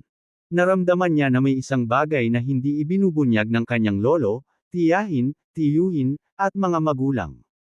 Binasag ni Jerick ang katahimikan. Ang kanilang mga alalahanin ay nagmula sa katotohanan na si Lawrence ay kaanib sa Blackhawks. Dahil natalo natin siya, baka hindi sinasadyang napukaw natin ang galit ng buong sekta. Nang marinig ang mga salita ni Jerick, ang mga titig ni Denton, Christopher at ng kanyang asawa, pati na rin ni David at ng kanyang asawa, ay agad na nakipagtagpo sa kanya. Halatang natama ni Jerick ang pako sa ulo. Tumango si Denton bilang pagsang-ayon kay Jerick, "Exactly. Iyon ang inaalala ko." Sa party ng pamilya Weston, dahil naging dominante si Lawrence at tense ang sitwasyon, walang choice si Denton kundi harapin siya. Gayunpaman, pagkatapos talunin si Lawrence at bumalik sa tirahan ng pamilya Carter, siya ay pinagmumultuhan ng mas malaking nagbabantang-banta ang Blackhawks. Dahil si Lawrence ay bahagi ng makapangyarihang paksayon na ito at malubhang nasugatan ni Denton, may tunay na posibilidad na tumawag siya sa Blackhawks para sa tulong at ipit ang pagkamatay ni Cooper at din kay Denton. Tiyak na hindi hahayaan ng Blackhawks si Denton at ang pamilyang Carter na mabaliw. Ito ang mabigat na pag-aalala na bumabalot kay Christopher at sa kanyang asawa, gayon din kay David at sa kanyang asawa. Nakilala rin nila ang napakalaking potensyal na panganib sa hinaharap. Sinubukan ni Jerick na panatag ang loob sa kanila, "Mr. Carter, Uncle Christopher, Uncle David, kayong lahat ay hindi dapat mag-alala. Magiging maayos ang pamilya Carter. Gaya nga ng kasabihan, hindi mananalo ang kasamaan sa kabutihan." Naniniwala ba talaga tayo na hahayaan ng Blackhawks na magmukmok si Lawrence? Isang mapait na ngiti ang ibinigay ni Denton, bagamat ang kasamaan ay hindi maaaring magwagi sa kabutihan ay isang nakaaaliw na damdamin, natatakot ako na ang Blackhawks ay hindi tuparin ang aming salita para dito. Malamang maniniwala sila sa kung anuman ang sabihin ni Lawrence sa kanila at layo nilang patayin ang buong pamilya natin. "Lolo, ano ang dapat nating gawin?" Napagtanto ni Claire ang bigat ng sitwasyon. "Bumantong hininga si Denton, many years ago, natuto ako ng martial arts mula sa Stargate sa Sword Mountain sa Oakhaven. Technically, mentor ko sila. Kahit ilang dekada na akong hindi bumisita sa kanila, nagpadala ako ng mga regalo sa Sword Mountain sa mga nakaraang taon. Ngayong nahaharap ang pamilya Carter sa isang malaking krisis, umaasa akong humingi ng tulong sa aking mga tagapagturo. Sana ay matulungan nila tayo, kung isa sa alang-alang ko na minsan akong naging disipulo ng Stargate." Tumayo si Christopher mula sa sofa, kitang-kita ang determinasyon sa kanyang mga mata. "Tatay, pupunta ako sa Sword Mountain sa Oakhaven at hihingi ng tulong sa iyong mentor sa Stargate." Bilang anak ni Denton at isang haligi ng pamilyang Carter, nadama niya na ngayon, higit kailanman, ang oras na para tumayo at tulungan ang pamilya sa krisis na ito. Kabanata 178. Nang marinig na ang nakatatandang Mr. Carter ay maaaring humingi ng tulong sa Stargate ng Sword Mountain, ang pag-aalala sa mga mukha nina Claire, Christine, at Mr. at Mrs. Foster ay kitang-kitang nabawasan. Tumingin si Denton kay Christopher, na nagboluntaryong gawin ang misyon, at tumango, Christopher, ang paglalakbay na ito ay mahalaga para sa kaligtasan ng pamilya Carter. Pagdating mo sa Sword Mountain, hanapin ang dati kong amo, na ngayon ay third presbyter ng Stargate. Dapat kang humingi ng tulong sa kanya. Tatay, makatitiyak ka, gagawin ko ang lahat para maibalik ang tulong mula sa Stargate para sa aming pamilya, deklarasyon ni Christopher ng may pagpupursige. Ang Sword Mountain ay nasa Cloud Province ng Oakhaven, 1,000 milya mula sa Jerem Province. Ang oras ay ang kakanyahan. Dapat mong abutin ang midnight flight ngayong gabi, payo ni Denton. Tumango si Christopher bilang pagsang-ayon. Bumangon si Miranda mula sa sofa, aakyat ako sa itaas at iimpake ang iyong mga bag. Tumango si Claire, ma, hayaan mo akong tulungan ka. Ngumiti si Miranda sa kanyang anak, at sabay silang umakyat. Sa nakikitang potensyal na solusyon sa krisis sa pamilya Carter, gumaan ang mood sa mga miyembro ng pamilyang Carter at Foster. Sinimulan ni Denton na balon si David at ang kanyang asawa, kahit na pangunahing pinupuntirya ni Lawrence at ng Blackhawks ang Carter. Mga kamag-anak, kapamilya, akin pa rin kayong lahat. Baka maghayganti rin sila sa iyo. Sa mga darating na araw, maging mas maingat. Marahil ay humanap ng mas ligtas at mas liblib na lugar upang humiga sandali. Tumango si David, huwag kang mag-alala, Dad. Mag-iingat tayo. Habang pinagmamasdan ni Jerick ang mga Carters at ang Fosters na gumagawa ng masusing plano para sa paparating na krisis. Bagamat masasabi niya sa kanila na madali niyang malulutas ang lahat ng krisis ng pamilya Carter. Ngunit ipapakita nito ang lawak ng kanyang mga kakayahan. At kung tatanungin siya ng mga ito tungkol sa pinagmula ng kanyang napakalaking lakas, hindi niya masyadong masasabi sa kanila ang tungkol sa isang misteryosong matandang lalaki na nakilala niya sa tabing kalsada na nagbigay sa kanya ng isang mahiwagang tableta. At pagkatapos ubusin ito, siya ay nagbago sa isang individual na may kamanghamanghang kapangyarihan. Kung ibabahagi niya ang kwentong ito, malamang na hindi sila maniniwala sa kanya, at maaaring questionin pa ang kanyang katinoan. Kaya, pinili ni Jerick na manahimik, nagmamasid lamang habang tinatalakay nila ang kanilang mga plano. Pagkatapos ng lahat, sa kanyang natatanging God's Eye, alam na niya kung kailan at paano aatakihin nina Lawrence, Norman, at ng mga reinforcement na tinawag ni Lawrence mula sa Blackhawks ang pamilya Carter. Pagdating ng oras, ang kailangan lang niyang gawin ay magsuot ng masked disguise at alisin ang mga ambisyosong kalaban na ito. Sa ganitong paraan, matutulungan niya ang pamilya Carter at maitago ang kanyang pagkakakilanlan at mga kakayahan. Hindi nagtagal, bumalik sina Claire at Miranda mula sa itaas. Hawak ang isang malita, nilapitan ni Miranda si Christopher at sinabing may banayad na pag-aalala, Christopher, mag-ingat ka sa Cloud Province. Hihintayin namin ni Claire ang pagbabalik mo. Kinuha ni Christopher ang handle ng malita sa asawa at tumango. Siguraduhin mong aalagaan mo si Dad at Claire dito. Huwag mong hayaang may mangyari sa kanila. Tumango si Miranda bilang pagsang-ayon. Bumaling sa kanyang ama, na nakaupo sa sofa, sinabi ni Christopher, Tay, papunta na ako sa airport. Gayunpaman, pinigilan siya ni Denton, kapag pumunta ka sa Sword Mountain para humingi ng tulong sa aking mentor, hindi ka maaaring pumunta ng walang dala. May kailangan kang dalhin. Tiniyak sa kanya ni Christopher, huwag kang mag-alala, Dad. Kapag nasa Cloud Province na ako, bibili ako ng mga angkop na regalo bago pumunta sa Stargate sa Sword Mountain. Ngunit ngumiti si Denton at ikinaway ang kanyang kamay. Hindi na kailangan iyon. Mukhang nalilito si Christopher, no need for gifts. Hindi lang kay Christopher nagulat ito, kundi pati na rin si David, ang kanyang asawa, at si Miranda.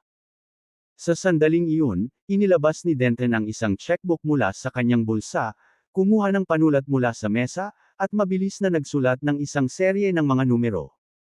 Nang matapos, pinunit niya ang tseke at ibinigay kay Christopher, at sinabing, ibigay mo itong tseke sa aking mentor.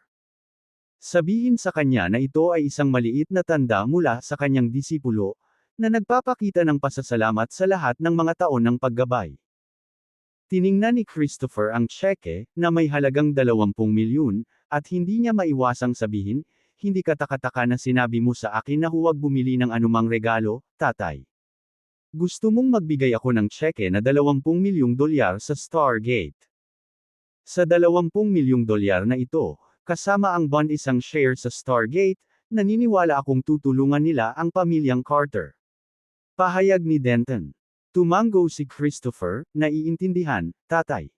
Denton, atasan ng ilan sa pinakamalakas na eksperto ng aming estate na samahan si Christopher sa Cloud Province, utos ni Denton kay Stephen. Tumango naman si Stephen. Pagkatapos, sinundan ni Christopher si Stephen sa labas. Sina Denton, Claire, David at ang kanyang asawang si Christine, pati na rin si Jerick, lahat sila ay pinalabas ng mansyon. Kinarga ng bodyguard ang malita ni Christopher sa trunk ng isang Mercedes.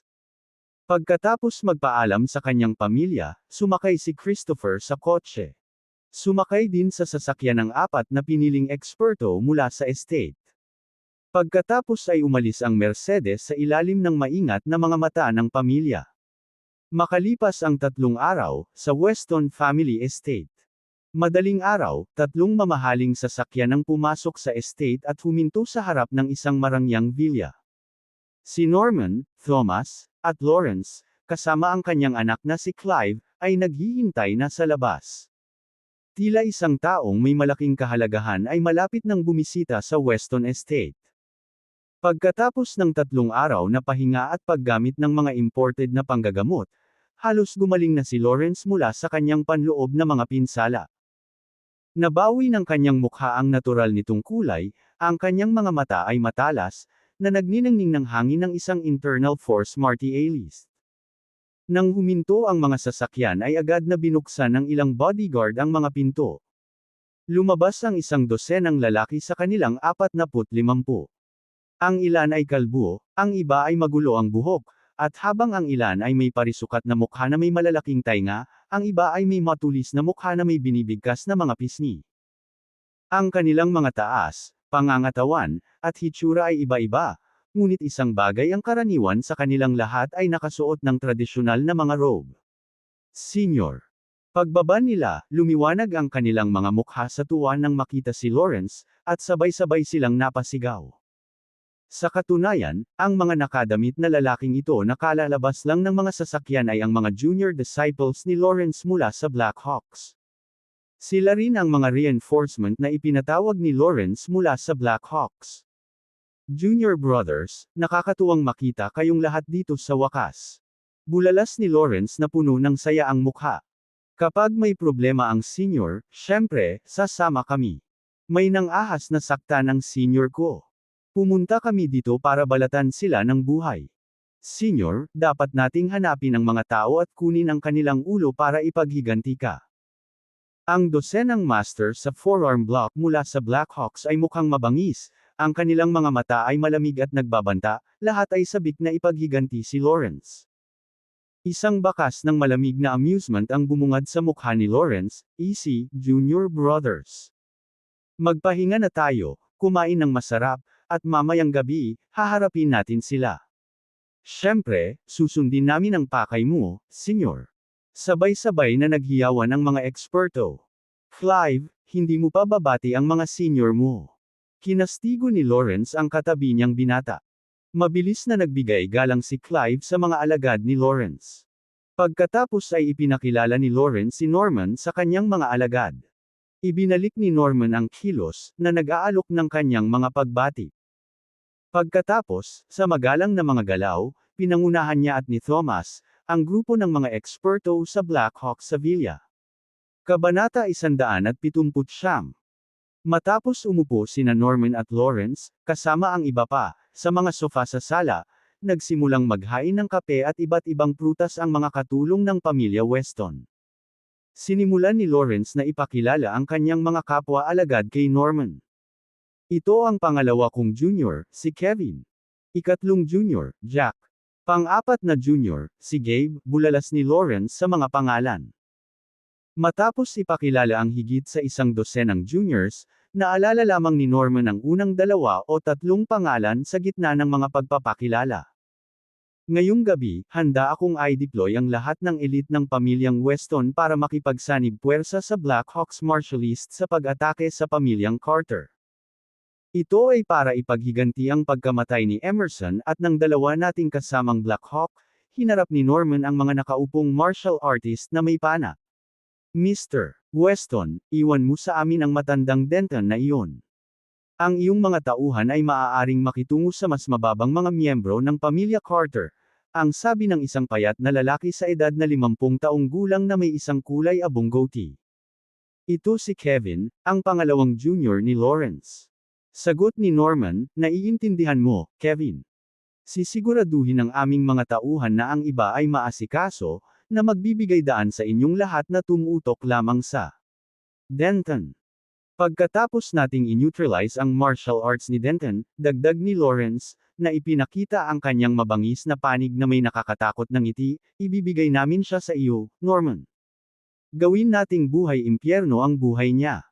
Sa nakalipas na ilang araw, ang ugnayan sa pagitan nina Lawrence at Norman ay lumalim, kitang-kita sa informal na paraan ng kanilang pag-uusap. Humalaklak si Norman, kapag natapos na, hahatiin natin ang yaman ng Carter. Ito ay magpapatahimik sa espiritu ng aking matalik na kaibigan na si Emerson at ng iyong mga junior. Lawrence and the rest chorused, talaga. Sa pamamagitan lamang ng paggawa nito ay tunay nating may paghihiganti ang ating mga hinaing, na nagpapabayad sa mga salarin. Habang same time na pinag-uusapan ng lahat ang mga planong patayin si Denton, sirain ang pamilya Carter, at agawin ang napakalaking kayamanan ng mga Carters, pumasok si Carl sa Grand Hall. Natigil ang mga pag-uusap at lahat ng mata ay napunta sa kanya. Tumingin sa kanya si Norman at nagtanong, Carl, meron ba?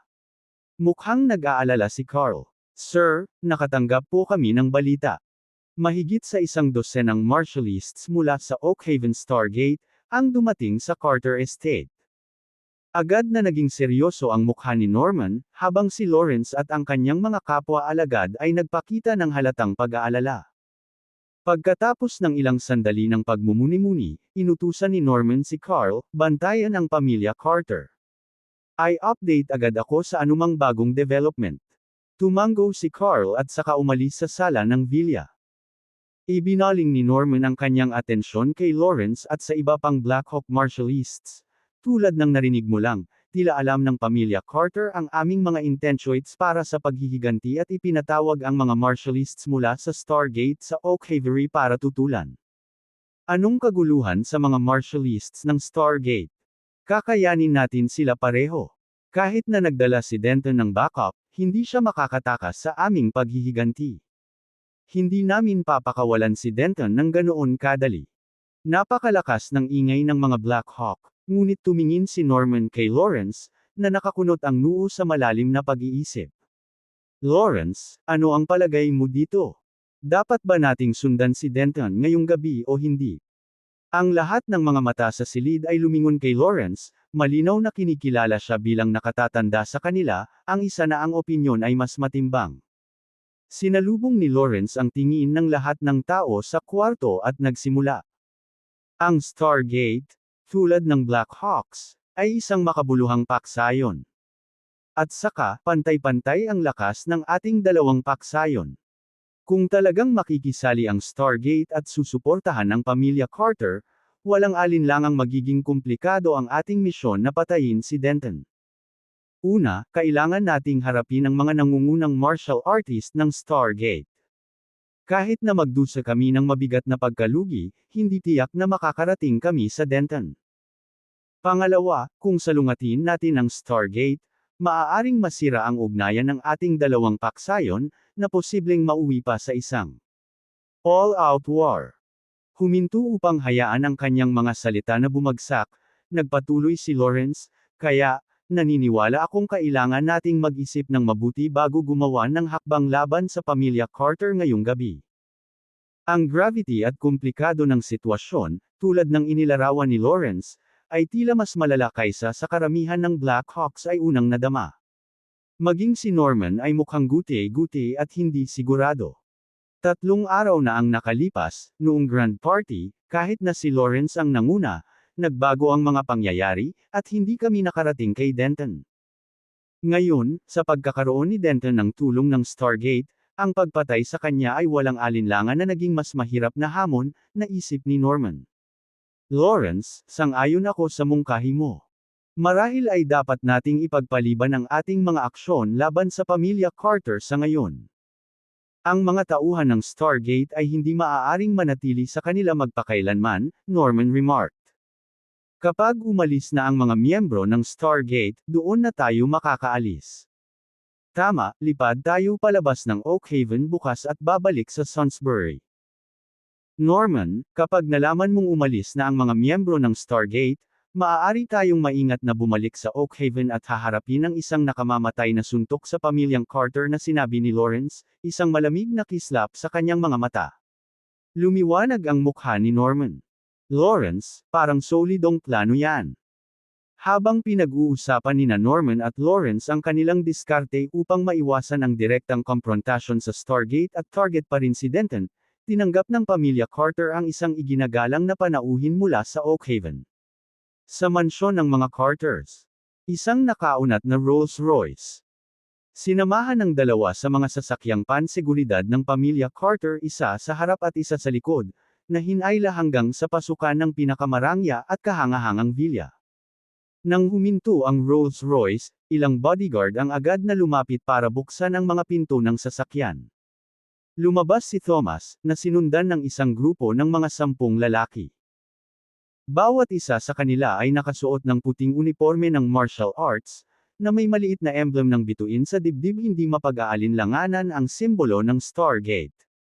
Oo, ang mga taong ito ay mula sa Stargate.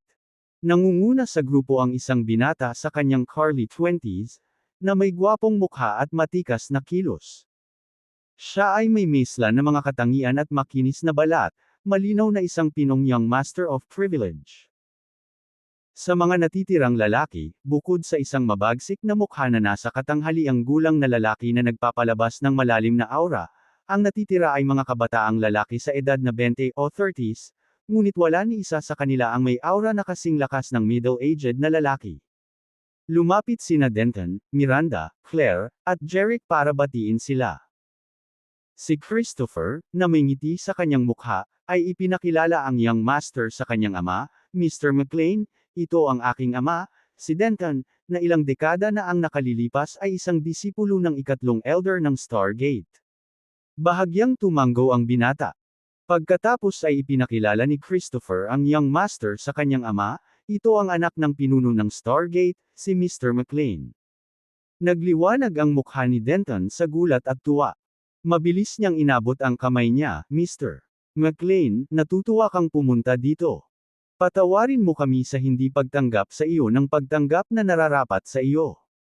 Ang binata, na nagngangalang Silas McLean, ay talagang anak ng pinuno ng Stargate. Ang dahilan kung bakit ipinadala ng pinuno ng Stargate si Silas upang tugunan ang isyu sa pamilyang Carter ay upang bigyan siya ng mas maraming karanasan. Mula sa pananaw ng Stargate, ang usapin ay hindi mukhang masyadong komplikado o mapaghamong. Bukod dito, ang kasama ni Silas sa Oak Haven ay mga top-tier internal force martialists at 12 intermediate-level internal force martialists, kaya naniniwala silang may kaunting panganib na kasangkot. Kinamayan ni Silas si Denton na may tiyak na hangin ng higit na kahusayan, na nagsasabi, Mr. Carter, masyado kang mabait. Pagkatapos, itinuro ni Christopher si Claire, nakatayo sa tabi ni Denton, at ipinakilala siya kay Silas, ito ang anak ko, si Claire. Noon lang napansin ni Silas ang makapidyo hiningang magandang babae na nakatayo sa tabi ni Denton. Nanlaki ang mata niya sa paghanga. Anong pangalan, at anong kagandahan ang itugma? Naisip niya. Hindi niya akalain na may isang napakagandang diyosa sa mundo. Ang mga babaeng disipulo sa Stargate ay hindi makahawak ng kandila sa kanyang kagandahan. Pinagsama-sama ni Silas ang sarili, nang hindi na hinintay na iabot ni Claire ang kanyang kamay.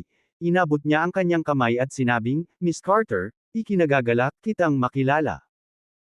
Nang mapansin ni Claire ang nagtatagal na titig sa kanya ni Silas, nakilala niya agad ito bilang isang binata sa layaw, malamang na isang playboy na nakasanayan ng lumipad mula sa isang relasyon patungo sa susunod. Gayunpaman, dahil ang pamilya Carter ay kasalukuyang nangangailangan ng tulong ng Stargate, at isinasaalang-alang na si Silas ang tagapagmana ng pamumuno ng Stargate, nagpasya siyang manatiling magalang. Magalang siyang nakipagkamay kay Silas, "No need for formalities, Mr. McLean." Pagkatapos lamang na bawiin ni Claire ang kanyang kamay ay pinakawalan ni Silas ang kanyang pagkakahawak. Sa puntong ito, ipinakilala ni Christopher si Silas sa kanyang asawa, si Miranda, at sa wakas kay Jerick. "Mr. McLean, ito si Jerick, ang boyfriend ni Claire." Nang marinig na si Jerick ay kakilala ni Claire, lumipat ang tingin ni Silas, sinisiyasat ang lalaki na may bagong interes. Kahit disente ang itsura ni Jerick, sa mga mata ni Silas, hindi siya kasing gwapo niya. At pagdating sa poise at demeanor, naniniwala si Silas na walang makakapantay sa kanyang natural na kagandahan. Pagkatapos ng lahat, ano ang paninindigan ni Silas? Siya ang tagapagmana ng pinagpipitagan ng Stargate ng Oakhaven. Maging ang mga prestihiyosong pamilya ay humingi ng pabor sa kanya at humingi ng pabor sa kanya.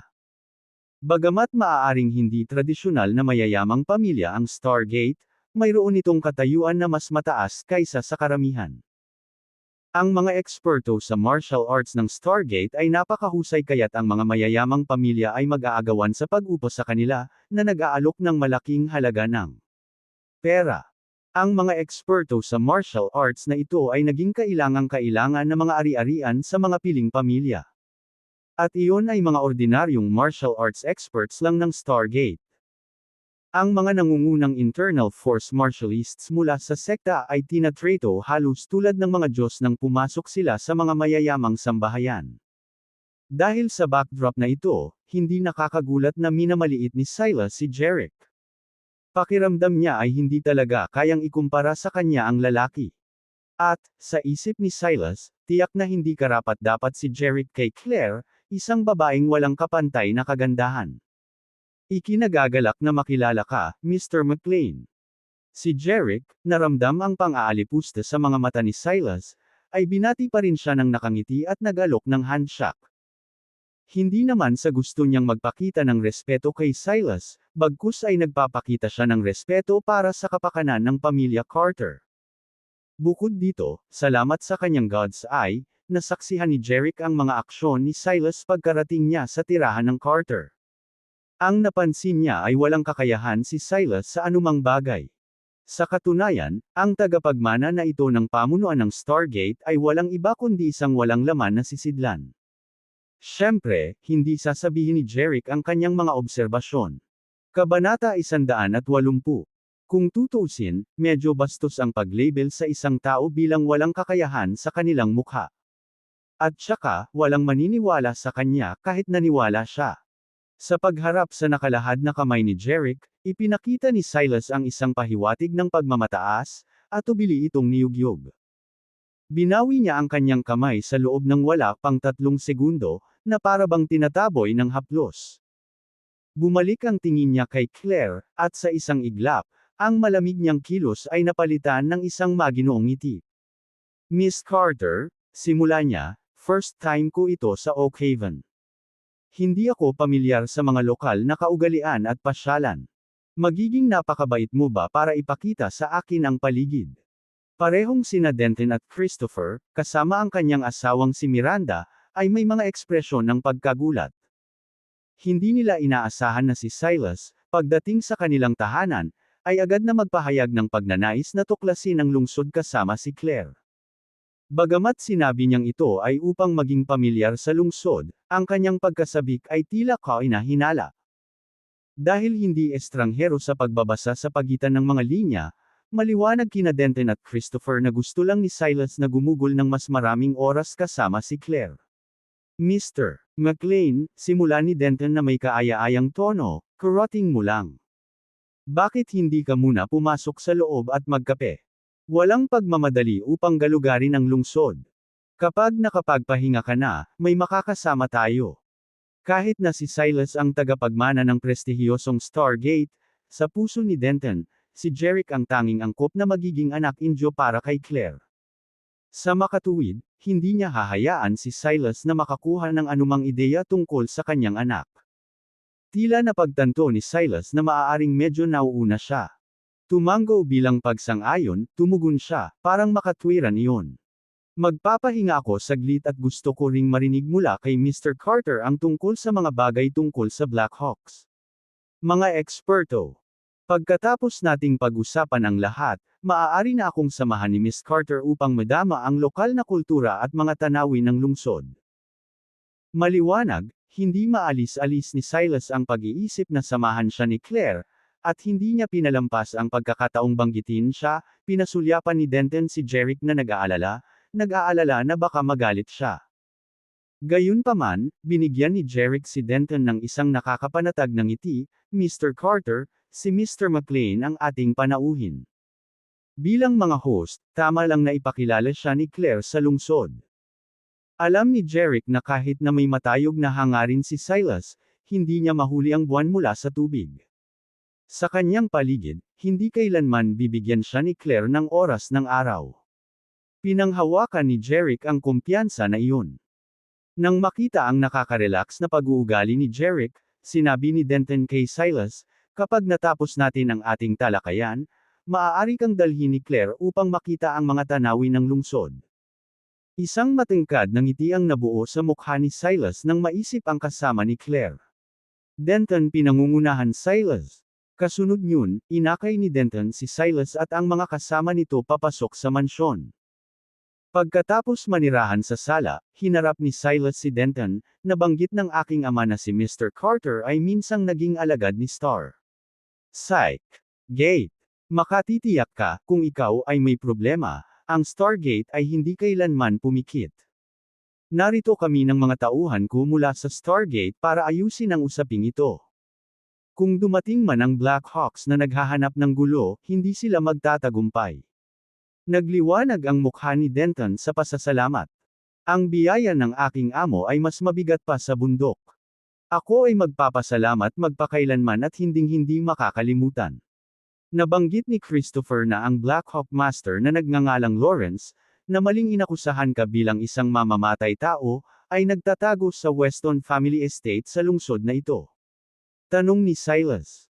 Tumango si Denton, "Oo, siniraan ako ni Lawrence, ang Blackhawk Master, bilang isang mamamatay tao sa isang party ilang araw na ang nakalipas at inatake pa ako." Sa pagpapahayag ng kanyang mga alalahanin, nagpatuloy si Denton, "Natatakot ako na baka humingi ng tulong si Lawrence sa Blackhawks at gumanti sa pamilya Carter." With a calm look, Silas replied, "Si Christopher ang nag-briefing sa amin sa lahat ng ito. Mangyaring maging sa kaso, Mr. Denton. Kasama namin, ang Blackhawks ay hindi maglalakas loob na salakayin ang pamilya Carter." Habang sinasabi niya ito, tinitigan ni Silas si Claire, na para bang sinisiguro niya na kasama siya doon, walang makakasakit sa kanya.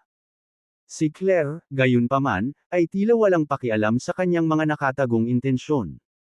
Tumango si Denton ng may pagpapahalaga. "Sa iyong katiyakan, Mr. McLean, gumaan ang pakiramdam ko." Pagkaraan ng ilang sandali, sinabi ni Silas kay Denton, "Mr. Carter, huwag kang mag-alala.